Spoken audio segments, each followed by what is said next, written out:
What's up, dogs?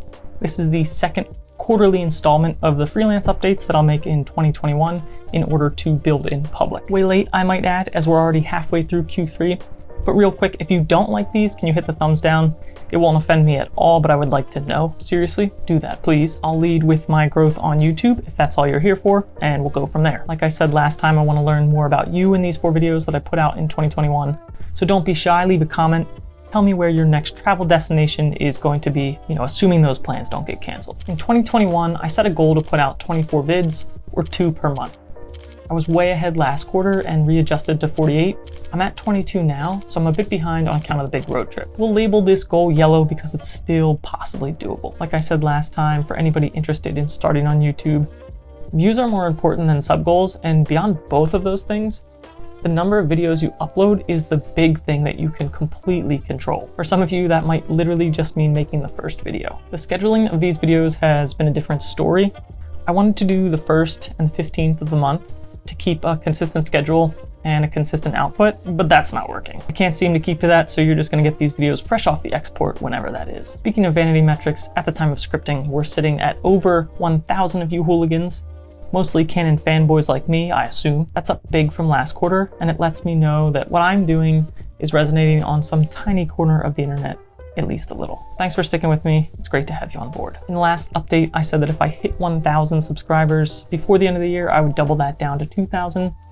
Now that I'm past this psychological barrier, I'm a little less worried about the particular number of subs. I'd much rather take the time to make each video solid and figure out what it takes to go from 1,000 to 10,000. I can't imagine that will happen quickly, but developing the processes, learning the skills, and ultimately delivering the value that will allow me to go 10x is more important to me than any arbitrary subscriber goal for the end of the year. It was nice to take a minute to appreciate hitting 1,000, but nothing fundamentally changes as that $9.99 rolls over 1. I still hope to provide value through some combo of education and entertainment. I still feel excited to get the next video out, and I'm still learning. I got accepted to the partner program, so I now actually get a cut of the revenue for the ads that were previously already running on my videos. We can explore the YouTube ad revenue in quarter 3. In the last update, I rattled off all the videos that I wanted to get out in this quarter. I did get the 14mm video out, the Canon RF 85mm macro video out as well, but otherwise I restructured some of my videos this quarter as long-term reviews of lenses that I already reviewed. That made a lot of sense because all of my stuff came with me on the trip. I took hundreds of shots with each lens, and I wanted to update on my changing preferences as the kit grew, because that's the angle this is really all about, how I feel about these long-term. A lot of you commented this quarter about your kits and what you were considering, and I feel confident in my recommendations because I know you can go to my channel, poke around, and see that extra context where my recommendations are coming from. On the photo and video front, I picked up a client, I lost a client, and I struggled to do more of the traditional remote studio type shooting. It was really difficult while driving so much and not having my own space to set up, leave, and to be able to control the light. In place of some of that work, I practiced product photography for some companies that helped me out with gear. If you missed my outdoor gear video and are taking a road trip, some of this stuff might be useful. Last time I mentioned part-time podcast production help. If you were looking for side hustles but were struggling to break into the scene, I've done a lot more of that work this quarter and I'm still learning a lot. Would definitely recommend this a second time. Podcasting is one of those things that I've helped out a lot on, but have yet to dive in on my own show. It's something that I've considered and kind of want to do, but it's harder to get discovered than even YouTube, so I've been nervous about it. Maybe soon. The Runway is a hurtin'. Definitely not self-sustaining in this freelance experiment yet. I expected to have had to call it by now, to have failed to make it this far. So this is kind of good news, bad news. If I want to keep chugging along, I'll need to have a really strong quarter, and that's already off to a slow start given when my trip ended and getting settled. I would say I have through about mid-September to get closer to sustainability in terms of work that I need to pick up. After that, something's gonna have to change substantially if I'm still in about the same spot. For Q2, I billed for about $4,675, slightly more than Q1, but again, at this level, not super sustainable. Through affiliates in the last quarter, I've made $227. And so again, thank you to those using my affiliate links. If you are already going to grab your gear off of Amazon and my videos helped you in any way deciding, that's the easiest and freest way for you to help support this channel. Same thing for lensrentals.com. you can use the links in my descriptions to get to the site, and then use Joshua 15 to save from there. Affiliates is still a small trickle. If you tried to average this out over all the hours I spend on the videos, all the hours taking B-roll images, and all of the editing, it amounts to next to nothing per hour. But to me, that's one of the most exciting sources of income that I've found on this freelance journey because it's semi-passive.